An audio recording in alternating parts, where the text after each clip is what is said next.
আশীর্বাদপুষ্ট ডিএমপির সাবেক কমিশনার আসাদুজ্জামান মিয়া শেখ হাসিনার দেশত্যাগের পর থেকেই পালিয়ে বেড়াচ্ছিলেন তিনি।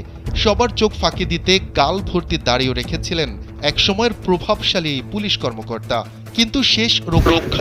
হ্যালো প্রিয় দর্শক বিন্দুরা, বাংলা নিউজ চ্যানেলে আপনাদেরকে স্বাগত। পুলিশের সাবেক ডিএমপি কমিশনার আসাদুজ্জামান মিয়া এতদিন লুকিয়েছিলেন এবং শেষমেশ ধরা পড়েছে র্যাবের হাতে।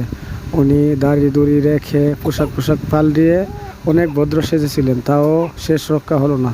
আসুন সম্পূর্ণ ভিডিওটি সামনে দেখে আসি। এরকম আরও ভালো ভালো আপডেট ভিডিও পেতে চ্যানেলটি সাবস্ক্রাইব করে সাথে থাকবেন। ধন্যবাদ।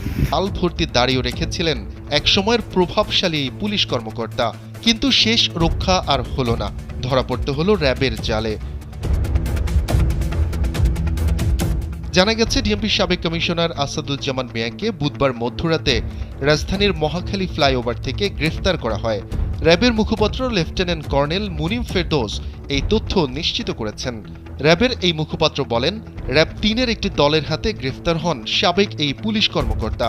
তার বিরুদ্ধে এরই মধ্যে কয়েকটি মামলা করা হয়েছে। আসাদুজ্জামান মিয়া ঢাকা মহানগর পুলিশের ৩৩ আপনারা যাতে একটু সাবস্ক্রাইব করে দেন, একটু লাইক করে দেন, কমেন্ট করতে পারেন। সাবস্ক্রাইব করানো নিনজা টেকনিক। আক্রান্ত সেলের প্রধান নির্বাহী হিসেবেও দায়িত্ব পালন করেছেন।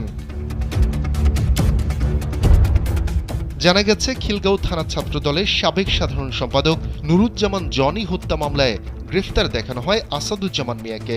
র্যাব সদর দফতরের লিগ্যাল অ্যান্ড মিডিয়া উইংয়ের সিনিয়র সহকারী পরিচালক এএসপি আনম ইমরান খান বিষয়টি নিশ্চিত করেছেন। অভিযোগ, ২০১৫ সালে খিলগাঁও থানা ছাত্রদলের সাবেক সাধারণ সম্পাদক মোহাম্মদ নুরুজ্জামান জনিকে পুলিশ হেফাজতে ক্রস ফায়ারে হত্যা করা হয়।